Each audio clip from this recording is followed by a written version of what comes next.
ভাইরা আমার, রমজান মাস শেষে তিনটি আমল যদি আপনি ধরে রাখতে পারেন, তিনটি কাজ, রমজান চলে গেছে, এই তিনটা কাজ আপনি ছাড়েন নাই, এগুলো যদি আপনি ধরে রাখতে পারেন, ইনশাআল্লাহ আপনার জীবনটা রমজানময় হয়ে যাবে, গোটা বছরটা আপনার জন্য রমজান হয়ে যাবে এবং আপনার রমজানের ইবাদত সাধনা, সিয়াম সাধনা, সমস্ত বন্দেগী এবং ভালো কাজ সার্থক হয়ে যাবে যদি রমজানের তিনটা জিনিসকে আপনি ধরে রাখতে পারেন। কয়টা জিনিস?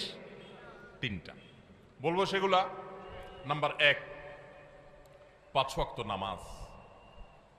আমাদের অনেক ভাইরা আছি সারা বছর নামাজের ব্যাপারে গাফিলতি, উদাসীনতা করলেও রমজানে কোনো গাফিলতি করি নাই। আলহামদুলিল্লাহ, রমজান মাসটা পুরা মাস নামাজ পড়ার চেষ্টা করছি। অনেকে আছেন না, কিন্তু রমজানের পরে এখন আর নিয়মিত পারতেছেন না।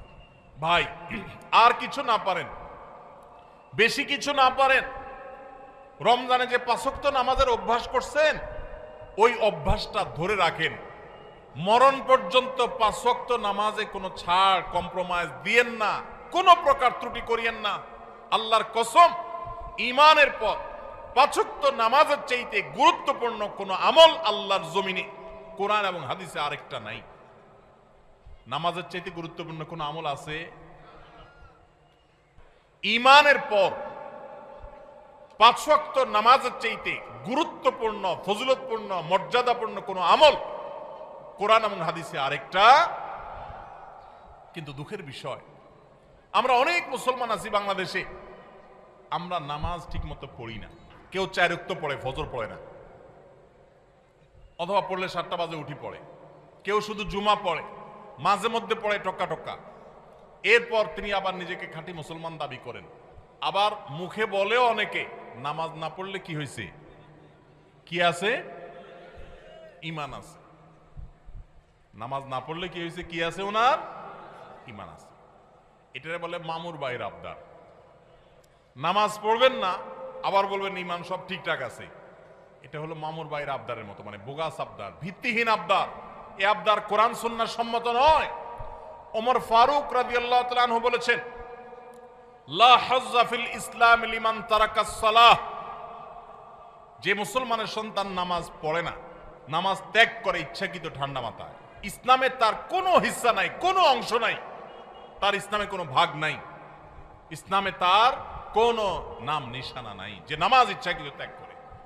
অনেক ইমামদের মতে ইচ্ছাকৃত ঠান্ডা মাথায় কেউ নামাজ ত্যাগ করলে সে ইসলাম থেকে খারিজ হয়ে যায়।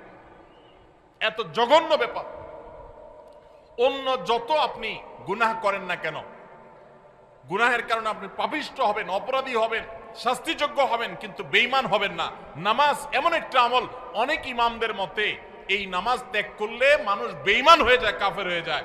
আমাদের বাংলাদেশে মানুষের ঈমান মাশাআল্লাহ এত মজবুত, এটা লোহা দিয়া পিটাইলেও, কামারের লোহা দিয়ে পিটাইলেও আমাদের ঈমান যায় না। নামাজ না পড়তে না পড়তে না পড়তে না পড়তে এমনি কেবল অন্তরে মোহর পড়ে গেছে, এরপরেও সে বড় গলা দাবি করে নামাজ না পড়লে কি হয়েছে, আমার ঈমান ঠিক আছে। ভাইরা আমার, রমাদানের এই আমলটা, 5 ওয়াক্ত নামাজ সময় মতো, পুরুষরা জামাতের সাথে, মা বোনরা ওয়াক্ত মতো। মা বোনদের একটা সমস্যা হলো, অনেক মা বোনরা জোহরের নামাজটা পড়েন 3টা, 3:30টার দিকে। কেন? দুপুরে ওনারা রান্না বাড়া করেন, রান্না বাড়া করতে গিয়ে ওনারা শরীর ঘামায় টামায় যান, তখন শয়তান এসে মাসালা নিয়ে হাজির হয়। শয়তান ওনার মাথায় একটা মাসালা ঢুকায়। কি মাসালা ঢুকায়? বলে যে, দেখো বোন, তুমি এত কষ্ট করে এতক্ষণ রান্না বাড়া করলা, রান্না করে গেছো, গরমে ঘামায়া স্যাঁতসেঁতা হয়ে গেছো, এই শরীর নিয়ে তুমি আল্লাহর সামনে কেমনে দাঁড়াইবা বলো? তো এবার বোন শয়তানরে জিগায় মনে মনে আর কি, তাহলে কি করতে হবে? এবার শয়তান তার মনে মনে বলে দেয় যে, আরে নামাজ তুমি ঠান্ডা মাথায় ফ্রেশ মুডে পড়বা, হাতের কাজ শেষ করে নাও, রান্না বাড়া শেষ করে নাও, সবারে খাবার টাবার দিয়ে নাও, তুমি বাথরুমে যাও, সুন্দর করে গা ডলে গোসল করো, ফ্রেশ হয়ে আসো, এরপরে 3টা, 3:30 আসরের নামাজ সুই সুই হয়ে যাবে, এবার তুমি ফ্রেশ মুডে একটু নামাজ পড়ো। কাজটা কি ভালো হইলো না খারাপ হইলো? দেখতে কিন্তু ভালো মনে হচ্ছে, তাই না? যে উনি ফ্রেশ মুডে নামাজ পড়বে। টাইম যদি পার হয়ে যায় তো এই ফ্রেশ মুডের 2 পয়সার কোনো মূল্য। আল্লাহ বলেছেন, ইন্নাস সালাতা কানাত আলাল মুমিনিনা কিতাবা মাওকুতা।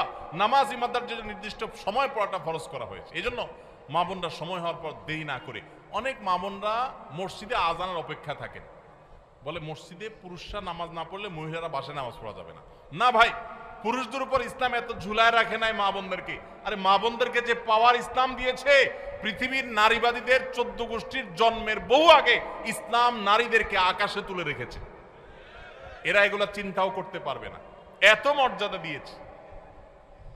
উমরা যাবেন, পুরুষ হইছেন তো জোরে জোরে তলবিয়া পড়া লাগবে, রোজা আছেন আর গায়ে রোজা আছেন, কোনো মাফ নাই, ছাড় নাই।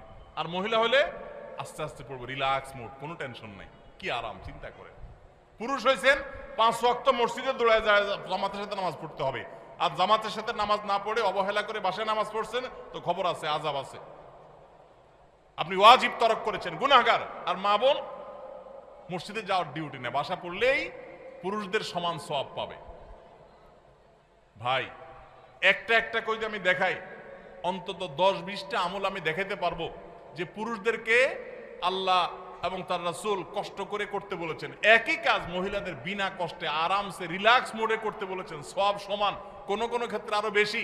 নবী সাল্লাল্লাহু আলাইহি সাল্লাম বলেছেন ওয়া বুয়ুতুহুন্না খায়রুল লাহুন্না, নবীজির মসজিদে এসে পুরুষরা নামাজ পড়ে যে সওয়াব পাবে, যেই মহিলা নবী সাল্লাল্লাহু আলাইহি সাল্লামের পিছনে নামাজ পড়তে চেয়েছেন তিনি বলেছেন তুমি তোমার বাসায় পড়লে সওয়াব আরো বেশি হবে।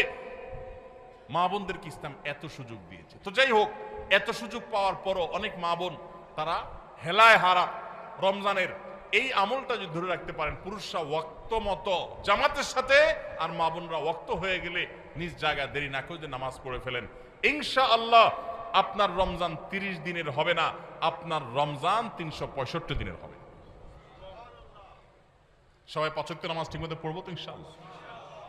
যার 5 ওয়াক্ত নামাজ যত সুন্দর, সে তত আপার ক্লাসের মুসলমান, তার তাকওয়া তত স্ট্রং, তত মজবুত। যার নামাজ যত সুন্দর। নামাজ কিভাবে সুন্দর হয়?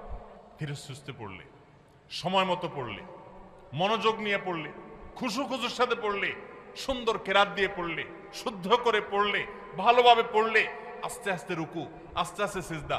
সবকিছুতে গতি ভালো না ভাই। মোবাইল নেটে গতি ভালো, নামাজের মধ্যে গতি ভালো না। নামাজের গতি যত কম হবে, যত স্লো হবে, যত আস্তে আস্তে হবে, যত ধীরে ধীরে হবে, তত নামাজের মর্যাদা আল্লাহর কাছে বেশি হবে। আপনার মসজিদে যে মুসল্লি সবচেয়ে বেশি সময় নিয়ে নামাজ পড়ে, আপনি বুঝবেন এই লোকটা সবচেয়ে আপার ক্লাসের মুসলমান। নামাজের ক্ষেত্রে অন্তত, তার অন্য ক্ষেত্রে ত্রুটি থাকলে সে অবশ্যই দোষী হতে পারে, বাট নামাজটা তার সবচেয়ে সুন্দর, কারণ সে নামাজের সবচেয়ে বেশি সময় নিচ্ছে। এই জন্য সময় নিয়ে ধীরে ধীরে সুন্দর করে নামাজ পড়বো তো ইনশাআল্লাহ। রমজানে যারা নামাজ পড়ছেন ভাই, মরণ পর্যন্ত নামাজ পড়বেন। আপনারা কোরআনের একটা আয়াত শুনেছেন, জাহান্নামীদেরকে যখন জাহান্নামে নিক্ষেপ করা হবে, জাহান্নামীদের সাথে জান্নাতীদের কনভারসেশন হবে, কথোপকথন হবে। জাহান্নামীদেরকে জিজ্ঞাসা করা হবে মা সালাকাকুম ফি সাকার, তোমাদের কোন অপকর্মে, কোন বদভ্যাসে, কোন খারাপ কাজ তোমাদেরকে জাহান্নামে এনেছে বলো। তারা বলবে ভাই ক্বালু লাম নাকু মিনাল মুসাল্লিন, ক্বালু লাম নাকু মিনাল মুসাল্লিন। জাহান্নামীরা বলবে আমাদের যেই অপকর্মে, যেই পাপের কারণে আজ জাহান্নামে আসতে হয়েছে, সে পাপ হলো যে আমরা মুসল্লি ছিলাম না দুনিয়াতে, 5 ওয়াক্ত নামাজ ঠিকমতো পড়তাম না। ভাইরে, যা করেন না করেন সবকিছুর আগে 5 ওয়াক্ত নামাজটা ঠিক করেন। ইমানদারের জীবন যাবে, নামাজ যেতে পারে না ভাই, কোন অবস্থাতে না, কোন অবস্থাতে না। নামাজ ত্যাগ করার কোনো সুযোগ নেই। নামাজ এমন ইবাদত, দেখেন আপনার কাছে যদি পানি না থাকে, ওযু করার মতো পানি না থাকে, তাহলে তো নামাজ মাফ নাকি? যে পানি নাই বেচারা কি করবে? পানি না থাকলে কি করতে হবে? মাটি দিয়ে তায়াম্মুম করতে হবে। আপনার সতর ঢাকতে হয় নামাজের জন্য, পুরুষরা নাভি থেকে হাঁটু পর্যন্ত। সতর ঢাকার মতো কাপড়ও যদি না থাকে, এরকম কোন পরিস্থিতি আল্লাহ না করুন যদি আপনি পড়েন, তাহলে তো নামাজ মাফ নাকি? জি না। ওই অবস্থায় নামাজ পড়তে হবে। কেউ কেবলা কোন দিকে, কেবলার দিকে নামাজ পড়া ফরজ, এটা নামাজের শর্ত যে কেবলামুখী হওয়া। এখন কেবলা কোন দিকে আপনি কোনোভাবে জানতে পারছেন না, আকাশ মেঘলা বা কোনো কারণে এমন জায়গায় আছেন সূর্য দেখছেন না, কোনো কম্পাস নাই, এমন জায়গায় আছেন কেবলা কোন দিকে আপনি সেটা ফাইন্ড করতে পারছেন না। তো ফাইন্ড আউট করতে না পারলে, কেবলা নিরূপণ করতে না পারলে নামাজ মাফ নাকি? তাহলে কি করবে? কাউকে জিজ্ঞাসা করে পারলে পড়বে, আর জিজ্ঞাসা করার মতো কোনো লোক না থাকলে, কেউ যদি তথ্য দিতে না পারে সঠিক, তাইলে যেই দিকে কেবলা বলে তার মন বলবে সেদিকে ফিরে নামাজ পড়বে, তারপর নামাজ মাফ নাই। কেউ যদি দাঁড়ায় নামাজ পড়তে না পারে, অসুস্থ হয়ে পড়ে, তাহলে তো মাফ নাকি? আল্লাহু আকবার। দাঁড়ায় পড়তে পারে না, তাও মাফ নাই। কি করতে হবে? বসেও যদি পড়তে না পারে, হসপিটালে বেডে হাত পা সব ব্যান্ডেজ করা, শোয়া আছে, বসার ক্ষমতা নেই, তাহলে তো মাফ নাকি? আল্লাহু আকবার। ওই অবস্থায় নামাজ পড়তে হয়। কিভাবে নামাজ পড়বে সে? ইশারায়, চোখের ইশারা নামাজ পড়বে, মনে মনে নামাজ পড়বে। যতক্ষণ পর্যন্ত তার সেন্স আছে, হুঁশ আছে, নামাজ মাফ নাই। সেন্স চলে গেছে, বেহুশ হয়ে গেছে, 5, 7, 10 দিন বেহুশ সেন্সলেস চলে গেছে, তাহলে ভিন্ন কথা। সেন্স নাই, তার আর নামাজ নাই। কিন্তু যতক্ষণ পর্যন্ত সেন্স আছে ততক্ষণ পর্যন্ত নামাজ আছে। এই জন্য ভাই, নামাজ ত্যাগ করবেন না। প্রিয় নবী সাল্লাল্লাহু আলাইহি সাল্লাম আপনার আমার প্রাণের নবী। আমরা নবীর ভালোবাসার কথা বলি অনেকে। শুনেন, নবী সাল্লাল্লাহু আলাইহি সাল্লামের নামাজের ব্যাপারে কি সিরিয়াসনেস ছিল জানেন? ওনার জীবনের শেষের দিকে এসে যখন একা একা ওনার রুম থেকে মসজিদে এসে নামাজ পড়ার মতো ক্ষমতা ছিল না। আপনারা যারা মদিনায় গেছেন তারা দেখেছেন, ভিডিওতে অনেকে দেখেছেন, তার যে মিম্বর, সেখান থেকে তার যে কবরটা, এই কবরটাই ছিল তার থাকার কক্ষ। এই দুইটার মধ্যে দূরত্ব কিন্তু সামান্য কয়েক হাত, সামান্য কয়েক হাত। আমাদের যে স্টেজটা আছে, স্টেজের 2 গুণ বা 3 গুণ হবে বড় জোর, এতটুকু জায়গা। এই বাঁশের ঘেরাওটার এক মাথা থেকে আরেক মাথা, এত বড় হবে না, এর অর্ধেক হবে। এইটুকু জায়গা হেঁটে আসার মতো শরীরে ক্ষমতা নাই। তখন পর্যন্ত প্রিয় নবী সাল্লাল্লাহু আলাইহি সাল্লাম তার এক হাত আলী রাদিয়াল্লাহু তাআলা আনহুর কাঁধে, আরেক হাত আব্বাস রাদিয়াল্লাহু তাআলা আনহুর কাঁধে দিয়ে, 2 সাহাবীর কাঁধে 2টা হাত দিয়ে পুরা শরীরের ভার তাদের উপরে ছেড়ে দিয়ে 2টা পাও মোবারক মাটিতে রেখে দাঁড়াবেন, সেই শক্তি ছিল না মৃত্যুর আগ মুহূর্তে। পাগুলোকে মাটির সাথে টানতে টানতে রুম থেকে মিম্বার পর্যন্ত এসেছেন এবং নামাজ পড়াবেন ইমামতি করে, সেই শক্তি নাই। আবু বকরকে নির্দেশ করেছেন, আপনি নামাজ পড়ান, আমি নামাজের ইমামতি করার শক্তি নাই। ভাইরা আমার, এরকম কঠিন সময় পর্যন্ত প্রিয় নবী সাল্লাল্লাহু আলাইহি ওয়াসাল্লাম নামাজ ত্যাগ করা তো দূরের কথা, জামাত পর্যন্ত ত্যাগ করেননি। ওমর রাদিয়াল্লাহু তাআলার কথা আপনারা শুনেছেন, ফজরের নামাজের ইমামতি করতেছিলেন। ওই সময় ফিরোজ আল-লুলু নামে একজন অগ্নি পূজক, ইসলামের দুশমন, খঞ্জর লুকিয়ে এনেছিল কাপড়ের মধ্যে।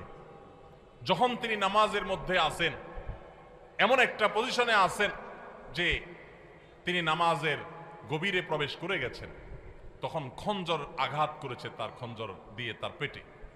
সাথে সাথে নাড়ি বুড়ি বের হয়ে এসেছে, রক্তে সব ভেসে গেছে, উনি পড়ে গেলেন নামাজের মধ্যে। কিন্তু সবাই ধরাধরি করে তাকে নিয়ে যাওয়া হলো, নিয়ে গেলেন। তিনি সেন্সলেস হয়ে যাচ্ছেন, রক্ত শূন্য হয়ে, মৃত্যু ঠিক আগ মুহূর্তে, এর কিছুক্ষণ পরেই মারা গেছে। ওই সময় হঠাৎ করে তার যখন সেন্স আসছে, একটু মাথাটা উঁচু করার পর তার পরিবারের সদস্যরা দৌড়ে আসছে যে এত রক্ত ক্ষরণ হয়েছে, বোধহয় পানি টানি পান করার জন্য বলবে, শেষ মুহূর্তে মানুষ পানি খেতে চায় মরার আগ দিয়ে বা কিছু। যখন তারা দৌড়ে আসছে, উনি তাদেরকে বলতেছেন, নামাজের মধ্যে যে আমার দুর্ঘটনা হলো, মানুষদের নামাজের কি হলো, জামাতের ব্যবস্থা হলো কিনা, নামাজের কি হলো সেই চিন্তা করছেন ওই মৃত্যুর মুহূর্তে পর্যন্ত। ভাইরে, মুসলমানের সন্তান নামাজ ত্যাগ করার কোনো সুযোগ নাই, সে নিজেকে মুসলমান দাবি করতে পারে না। ইমাম আবু হানিফা রাহমাতুল্লাহ আলাইহির মত যে যদি কেউ নামাজ ত্যাগ করে এবং তার মধ্যে অপরাধ বোধ থাকে যে আমি অন্যায়কারী, উচিত না আমার কাজটা করা, আমি শুরু করবো ইনশাআল্লাহ, আল্লাহ আমারে মাফ করুন, এরকম বোধ যদি কারোর মধ্যে থাকে, সে কাফের হবে না, কিন্তু নামাজ ত্যাগ করা ঠিক। নবী সাল্লাল্লাহু আলাইহি ওয়াসাল্লাম বলেছেন, আল-আহাদুল্লাযী বাইনানা ওয়া বাইনাহুম তারকুস সালাত, একজন অমুসলমানের সাথে আমাদের পার্থক্যের জায়গাটা হলো নামাজ ত্যাগ। এজন্য ভাই নামাজ পড়বো তো ইনশাআল্লাহ। রমজান মাসের এই একটা জিনিস যদি আপনি সারা বছর ধরে রাখতে পারেন, নামাজটা সুন্দর করে 5 ওয়াক্ত সময় মতো ঠিকঠাক করে পড়েন, আপনার গোটা জীবন ধারণ জান্নাত হয়ে যাবে ইনশাআল্লাহ। দ্বিতীয় যে আমলটা কথা বলছি রমজান করে ধরে রাখার জন্য, সেটা হলো ভাই কোরআনে কারীমের তিলাওয়াত। আমরা অনেকে আলহামদুলিল্লাহ তারাবিতে খতম শুনছি, তাই না? অনেকে মাশাআল্লাহ একটু কোরআন তেলাওয়াত করার চেষ্টা করছি। যারা পারি না পড়তে, তারা পড়া শুরু করে দেন। আমরা সুন্নাহ ফাউন্ডেশন থেকে আপনাদের সর্বস্তরের সাধারণ মানুষের কোরআন শেখার সুবিধার্থে আমরা একটা কোর্স রেডি করছি। এটা প্রায় 80% কাজ ইতিমধ্যে সম্পন্ন হয়ে গেছে আলহামদুলিল্লাহ। এটা 20% কাজ বাকি আছে। আশা করছি খুব শীঘ্রই সেটা শেষ হয়ে যাবে। হয়ে গেলে এটা আমরা সবার জন্য ওপেন করে দেব। অনলাইনে আপনি নিজে নিজে কোরআন শিখতে পারবেন। তারপর আপনার এলাকার ইমাম মুয়াজ্জিনদের সহযোগিতা নিতে পারলে এবং ছাত্র সহায়তা নিতে পারলে আপনাদের আরো বেশি ভালো হবে। তো আপনারা যারা কোরআন পড়তে পারেন তারা কোরআন শিখে ফেলবেন, আর যারা পারেন তারা নিয়মিত পড়বেন। প্রতিদিন 10 লাইন 20 লাইন শোয়ার আগে বা যে কোনো একটা টাইম ফিক্স করবেন, এটা আমি কোরআন পড়া ছাড়া আমি ঘুমাবো। চেষ্টা করা যাবে ইনশাআল্লাহ। রমজানের কোরআন তেলাওয়াতের আমলটা সারা বছর একটু হলেও ধরে রাখেন, আপনার জীবনটা বদলে যাবে। আপনি আমল করবেন, দেখবেন। নাম্বার 3 নম্বর আমল হলো রমজান মাসটা মূলত গুনাহ ত্যাগের মহড়ার মাস, গুনাহ ত্যাগের প্রশিক্ষণ নেওয়ার মাস। আল্লাহ বলেছেন কুতিবা আলাইকুমুস সিয়ামু কামা কুতিবা আলাল্লাযিনা মিন ক্বাবলিকুম লাআল্লাকুম তাত্তাকুন। তোমাদের উপরে সিয়াম ফরজ করা হয়েছে, তোমাদের পূর্বপুরুষদের উপর যেমন ফরজ করা হয়েছিল। কেন? যেন আশা করা যায় তোমরা মুত্তাকি হতে পারো। মুত্তাকি মানে কি? গুনাহ ছাড়া শেখা। পৃথিবীতে যত অপরাধ হয়, দুনিয়াতে যত পাপের কাজ হয়, এই সমস্ত অপরাধ, সমস্ত পাপের কাজ সাধারণত দুই কারণে হয়। এক হলো পুণ্যে বৃত্তির কারণে হয়, আর হলো যৌন বৃত্তির কারণে হয়। মানুষ পেটের তাড়নায়, যৌন তাড়নায় বেশিরভাগ ক্ষেত্রে খুন খারাপি, অপরাধী, রাজধানী, নানা রকমের অনাচার অন্যায় করে। রমজান মাসে যে আমরা রোজা রাখি, একটু চিন্তা করে দেখেন, এত কাজ থাকতে আল্লাহ তাআলা কেন বললেন পানাহার করা যাবে না, যৌনাচার করা যাবে না? এটা তো আল্লাহ বলেন নাই যে রমজান মাসে রোজা হলেও দিনে ঘুমানো যাবে না। ঘুমের রোজা হতে পারতো না? যে ঠিক আছে সুবহ সাদেক ফজর আযান থেকে নিয়ে মাগরিব পর্যন্ত ঘুমানো যাবে না, এটাই রোজা হতে পারতো না? সেটা না হয়ে আল্লাহ বললেন কি বিধান দিলেন? যে সুবহ সাদেক থেকে নিয়ে সূর্য ডোবা পর্যন্ত দুইটা কাজ করা যাবে না। কয়টা কাজ? একটা হলো পানাহার করা যাবে না, খাওয়া পান করা যাবে না, আরেকটা হলো যৌনাচার করা যাবে না। কেন ভাই? এর কারণ হলো এই দুইটা জিনিসকে যদি মানুষ কন্ট্রোল করা শিখে, এই দুইটা জিনিসকে মানুষ যদি নিয়ন্ত্রণ করা শিখে, মানুষ এমনি ফেরেশতা হয়ে যাবে। সমাজে কোনো অন্যায় থাকবে না, কোনো অপরাধ থাকবে না, অপরাধ প্রবণতা থাকবে না। আমরা যতটা অপরাধ করি মুসলমান নামধারী হওয়া সত্ত্বেও, ততটা আমাদের মধ্যে এই দুইটাকে আমাদের কন্ট্রোল করার ক্ষমতা না থাকার কারণে যত ঘুষ, যত সুদ, যত দুর্নীতি, যত অনাচার, যত আর্থিক অনিয়ম, যত অপরাধ, আর্থিক অপরাধ হয়ে থাকে, এই সবগুলো হয়ে থাকে দুর্নীতির কারণে। মানুষের ক্ষুধা, মানুষের টাকা, লোভ, মোহ, এগুলোর কারণে। আমাদেরকে ইসলাম রোজার মাধ্যমে সেটাকে কন্ট্রোল করা শিখেছে যে বান্দা, তোমার পেটে ক্ষুধা আছে, তোমার সামনে খাবার আছে, তোমার পেটে, তোমার গলায় পিপাসা লেগেছে, তোমার সামনে পানি আছে, কেউ দেখছে না, বদ্ধ রুমে আছো, সিসি ক্যামেরাও নাই, তুমি একা একা রুমে আছো, চুপচাপে খেয়ে নিতে পারো, পানি পান করলে করতে পারো, কিন্তু আপনি করছেন না। এই যে আমার সামনে সুযোগ আছে কিন্তু আমি খাচ্ছি না, কেন? আল্লাহ নিষেধ করেছে। ঠিক একই ভাবে আমার সামনে ঘুষ নেওয়ার সুযোগ আসবে, সুদ নেওয়ার সুযোগ আসবে, দুর্নীতি করার সুযোগ আসবে, চাঁদাবাজি করার সুযোগ আসবে, মাস্তানি করার সুযোগ আসবে, আর্থিক অনিয়মের সুযোগ আসবে, রাষ্ট্রীয় সম্পদ আত্মসাতের সুযোগ আসবে, রিলিফের টাকা মারার সুযোগ আসবে, অন্যায় করার সুযোগ আসবে, 2 নম্বর পথে কামাই সুযোগ আসবে, কিন্তু আমি করবো না। কেন? আমার আল্লাহ নিষেধ করেছে। যে আল্লাহর ভয়ে রোজা রেখে আমি খাই নাই, যে আল্লাহর ভয়ে রোজা রেখে আমি পান করি নাই, যে আল্লাহর ভয়ে আমার পিপাসা ছিল, ক্ষুধা ছিল, খাবারও ছিল, কিন্তু আমি সেগুলো ধরি নাই, সে আল্লাহর ভয়ে আমি সারা বছর দুর্নীতি ছেড়ে দিই, তাহলে সমাজটা ফেরেশতা হয়ে যাবে না? ঠিক একই ভাবে যৌন বৃত্তির কারণে, যৌন তাড়না আকাঙ্ক্ষার কারণে, এটা নিয়ন্ত্রণহীন হওয়ার কারণে মানুষ খুন খারাপি, মাদক, নানা রকমের অপরাধের সাথে মানুষ জড়িয়ে পড়ে। ইসলাম বলেছে আমাদের রোজার মাধ্যমে সেটাকে কন্ট্রোল করা শিখতে। দেখুন, গোটা পৃথিবী, ভোগবাদী দুনিয়া, আজকের এই পৃথিবী আপনাকে শুধু ভোগের কথা বলবে। যত বিজ্ঞাপনী বিলবোর্ড দেখবেন, যত প্রচার পত্র দেখবেন, যত বিজ্ঞাপনী ভিডিও দেখবেন, যত অ্যাডভার্টাইজমেন্ট দেখবেন, সবগুলো দেখবেন ভোগ, ভোগ এবং ভোগ। এই যে পয়লা বৈশাখ গেল, শুধু ভোগ আর কিচ্ছু নেই। খাও দাও, ফুর্তি করো, জামা কাপড় পরো, বাস শেষ। ঈদ আপনাকে বলেছে ভোগ করো, কিন্তু তার আগে ত্যাগ করো। ফিতরা দিয়ে গরিবের মুখে হাসি ফুটাও, এরপর তুমি হাসো। কোরবানির গোশত থেকে নিজে খাও, ওয়া তা'মুল বাইসুল ফকির, গরিবকে খাওয়াও। ইসলামের উৎসবে ভোগও আছে, ত্যাগও আছে, কিন্তু এই সমস্ত বর্ষবরণ টরণ, এই সমস্ত অনুষ্ঠানে শুধু ভোগ আছে, এগুলোতে কোনো ত্যাগের শিক্ষা নাই। গোটা সমাজ আজ উচ্ছন্নে চলে যাচ্ছে, গোটা সমাজ আজ নষ্টের দ্বার প্রান্তে চলে যাচ্ছে। এর অন্যতম প্রধান কারণ হলো আমরা একটা ভোগবাদী পৃথিবীতে আছি। এখন আমাদের সবাই শুধু ভোগ করা শিখে, ত্যাগ শিখে না। এখন সেই যুবক সমাজে পাওয়া যায় না যেই যুবক সে তার সিটটা একজন বয়োজ্যেষ্ঠ মানুষের জন্য স্যাক্রিফাইস করে পাবলিক পরিবহনে উঠে। সেই যুবক পাওয়া যায় না যেই যুবক একজন মুরব্বী মানুষকে দেখে রেসপেক্ট করে রাস্তার পাশে দাঁড়িয়ে শ্রদ্ধা ভরে তাকে সালাম নিবেদন করে। এখন উচ্ছৃঙ্খল যুবক পাওয়া যায়, কিশোর গ্যাং পাওয়া যায়, অপরাধী পাওয়া যায়, সন্ত্রাসী পাওয়া যায়, মাদকের চোরা কারবারি পাওয়া যায়, উচ্ছৃঙ্খল সন্ত্রাসী মাস্তানি করা চাঁদাবাজি করা যুবক পাওয়া যায়। কিন্তু সমাজে সেই ভালো যুবক হারিয়ে গেছে, কারণ ইসলাম আমাদের জীবন থেকে হারিয়ে গেছে। রমজানের রোজা আমাদেরকে এই বার্তা দিয়েছে যে তোমার খাদ্যের চাহিদাকে, তোমার টাকার লোভকে, তোমার অর্থের মোহকে, তোমার যৌন আকাঙ্ক্ষাকে, এগুলো তুমি কন্ট্রোল করো। রোজা রাখার মাধ্যমে শিখো যে এই টাইমের মধ্যে তুমি করবা না, মনে চাইলেও সুযোগ থাকলেও তুমি করবা না। তোমার সামগ্রিক জীবনে যখনই কোনো অন্যায়ের হাতছানি আসবে, অপরাধের হাতছানি আসবে, অপরাধের সুযোগ তৈরি হবে, দুর্নীতি করার সুযোগ তৈরি হবে, তোমার কোনো গুনাহের কাজ করার সুযোগ তৈরি হবে, মনেও চাইবে কিন্তু তুমি করবে না। কেন?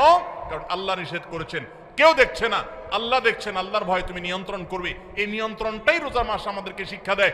রমজান মাস চলে গেছে, আর কিছু করতে না পারেন, রমজানের এই শিক্ষাটা যদি আপনি ধরে রাখতে পারেন, সারা বছর জুড়ে আপনার অফিসে যখন দুর্নীতি করার সুযোগ আসে, তখন যদি আপনার মনে হয় আমি তো রোজা রেখে খাই নাই, পান করি নাই, আল্লাহর ভয়ে কেউ দেখে নাই, তারপরেও করি নাই, তাহলে এখন যে আমি 2 নম্বরই করব, আল্লাহ কি দেখছেন না? আল্লাহ কি এটা নিষেধ করেন নাই যে আল্লাহ রোজা রেখে আমাকে হালাল খানা খেতে নিষেধ করেছেন, হালাল পানীয় পান করতে নিষেধ করেছেন? সেটাকে যদি আমি এত গুরুত্বের সাথে মেনে থাকি, তাহলে এখন হারাম ঘুষ কিভাবে আমি নিতে পারি, হারাম দুর্নীতি কিভাবে আমি করতে পারি, চাঁদা কিভাবে আমি নিতে পারি? আমার তো আল্লাহর ভয় হওয়া উচিত। আল্লাহর সামনে দাঁড়াতে হবে, আল্লাহর সামনে কাপন পড়ে যেতে হবে, সব রেখে চলে যেতে হবে। এই ভয় যদি আপনার মধ্যে কাজ করে, এটা যদি জাগ্রত হয়, আল্লাহর কসম আপনি আল্লাহর ব্যাপারে সুধারণা করতে পারেন, আপনার রোজা সাকসেস, আপনার রমজান সফল, আপনার রমজান আল্লাহর ইবাদত বন্দেগী, আল্লাহর যেগুলো করেছেন সেগুলো আল্লাহ কবুল করেছেন, এটা আপনি ধারণা করতে পারেন। যদি রমজান যাওয়ার পরে আপনার অপরাধ করার সময় মনে পড়ে আমি না রোজা রেখে পানাহার করি নাই আল্লাহর ভয়ে, তাহলে এখন এই অন্যায়গুলো করা যাবে না। কার ভয়ে? আল্লাহর ভয়ে। তাহলে 3 নম্বর আমল হলো, রমজান চলে গেছে কিন্তু রমজানের শিক্ষাটা রয়ে গেছে। শিক্ষাটা কি? যে আল্লাহর ভয়ে সমস্ত পাপাচার থেকে, সমস্ত অনাচার থেকে, সমস্ত অন্যায় থেকে বেঁচে থাকবো। বিশেষ করে আপনারা এখানে বেশিরভাগ মানুষ যুবক ভাইরা আছেন, 2-4 জন বন্ধু বান্ধব যখন একসাথে হন, বাসে উঠলেন, মনে করেন কন্ট্রাক্টরের সাথে এক কথা থেকে 2 কথা বেশ কম হয়ে গেল, শরীরটা, বন্ধু বান্ধব যখন 4-5 জন থাকেন, কলেজ স্টুডেন্ট হন, তখন কিন্তু শরীরের মধ্যে একটা ভাব চলে আসে, আসে না? একা একা থাকলে তো একেবারে বিড়ালের মতো সোজা থাকে, তাই না? ভদ্র মানুষের মতো ভাঁটা চাইলে দিয়ে দেন। যখন বন্ধু 4-5 জন থাকেন, তখন কন্ট্রাক্টরের সাথে এক কথা বেশি 2 কথা হইলেই হাতা গোছানো শেখে, এই বেটা কার সাথে কি বলতেছিস, চিনস? মাস্তানি শুরু হয়ে যায় না? ছোট লোকরা মাস্তানি করে, খুব ভালো করে শুনে রাখবেন। কোনো বড় মানুষ, বড় মনের মানুষ, ভালো মনের মানুষ মাস্তানি করে না। গুন্ডামি, মাস্তানে, গায়ের জোর দেখা সব অভদ্র, ছোট লোক, নিচু লোক। কোন ভদ্রলোক কখনো মানুষকে গায়ের জোর দেখাবে? যদি কারোর কোনো কিছুতে গায়ের জোর আগে চলে আসতে হয়, বেশিরভাগ ক্ষেত্রে মাস্তানি গুন্ডামি করার মানসিকতায়, বুঝতে হবে এটা হলো আস্ত ছোট লোক। ছোট লোক ছাড়া কোনো ভদ্রলোক কোনোদিন কাউকে গায়ের জোর দেখাবে। দুর্বলের প্রতি যদি কেউ চাপিয়ে পড়ে, দুর্বলের প্রতি যদি কেউ ঝাঁপিয়ে পড়ে, এর মতো কাপুরুষ, এর মতো ছোট লোক, এর মতো নিচু লোক আল্লাহর জমিনে আরেকটা নেই। যুবক ভাইরা, মাস্তানি করার জন্য যোগ্যতার দরকার হয় না। মাস্তানি কুকুরে পারে, মাস্তানি বাঘে পারে, মাস্তানি সিংহে পারে, মাস্তানি হিংস্র জীবজন্তু করতে পারে, মাস্তানি সাপে করতে পারে, মাস্তানি আল্লাহর অনেক এই সমস্ত হিংস্র জীবজন্তু প্রাণীরা পারে। বিনয় এটা মানুষ পারে, এটা সবাই পারে না। বিনয়ী হবেন না অহংকারী হবেন? মাস্তানি করবেন না মানুষ উপকারী করবেন? গুন্ডামি করবেন না ভালো মানুষ হবেন? আল্লাহ আমাদের যুবকদেরকে আদর্শ যুবক হওয়ার তৌফিক দান করুন। আল্লাহ আমাদের যুবকদেরকে সমাজের সেরা মানুষ হওয়ার তৌফিক দান করুন।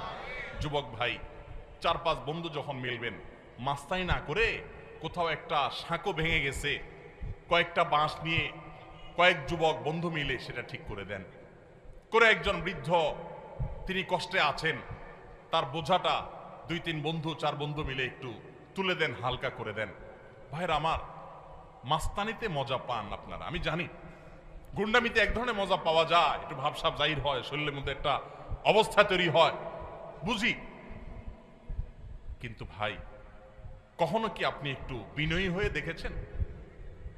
আপনি কখনো বিনয়ী হয়ে দেখেছেন? সালহাতু সঙ্গবুদি দিল খারাস আজমুদে এক জামানা খাকে বাস। বহু বছর তো পাথর হয়েছিলেন, গুন্ডামি মাস্তানি বহু করেছেন, গায়ের জোর বহু দেখিয়েছেন। প্লিজ পরীক্ষা করে হলেও কিছু কালের জন্য একটু মাটি হয়ে দেখেন। আল্লাহর কসম, গুন্ডামি করে যে মানসিক শান্তি পান, আপনি মাটি হয়ে বিনয়ী হয়ে মানুষের উপকারী হতে পারলে তার চেয়ে বেশি শান্তি পাবেন। মানসিক শান্তি, সুখ পাবেন, সুখ, ভালো লাগে, কাজ করবে। সবাই বিনয়ী হবে তো ইনশাআল্লাহ। চায়ের দোকানে যুবক যদি একা একা বসে, তো মেসিয়ার টি বয়, চায়ের দোকানের কর্মচারী, ওই লোকটাকে ভদ্রলোকের মতো বলে, ভাই একটা চা হবে, বা চাচা একটা চা দিবেন। আর বন্ধু বান্ধব যখন 4-5 জন থাকে, আড্ডা ফাড্ডা মারে, শরীরে একটু ভাবসাব আসে, তখন আপনার একবারে বেশি 2বার বলা লাগে, তো দেখান যায় টোন চেঞ্জ হয়ে যায়। এই তোমার কাছে চা চাইছিলাম না, কানে শোনো না, মানুষ মনে হয় না নাকি? থাপ্পড় শুরু টেবিলে মতো। ছোট লোক, কি লোক? ছোট লোক। ভালো করে বলেন, কি লোক? গুন্ডামি করে কি লোকে? মাস্তানি করে কারা? গায়ের জোর দেখায় কারা? কোন ভদ্রলোক এগুলো করে? ভদ্রলোক হবেন না, ছোট লোক হবেন। মানুষের মধ্যে পশুত্ব আছে, পশুত্ব। রমজান মাসে আমাদের এই পশুত্বকে নিয়ন্ত্রণ করতে শিখায়। নিয়ন্ত্রণ, খাইতে চায়, খায়, খানাও আছে কিন্তু খাওয়া যাবে না। এই যে পশুত্ব, কন্ট্রোলের জন্য শিখাচ্ছে। আমার চাইলেই সবকিছু করব না, আমি নিষেধ সেটা আমি করব না।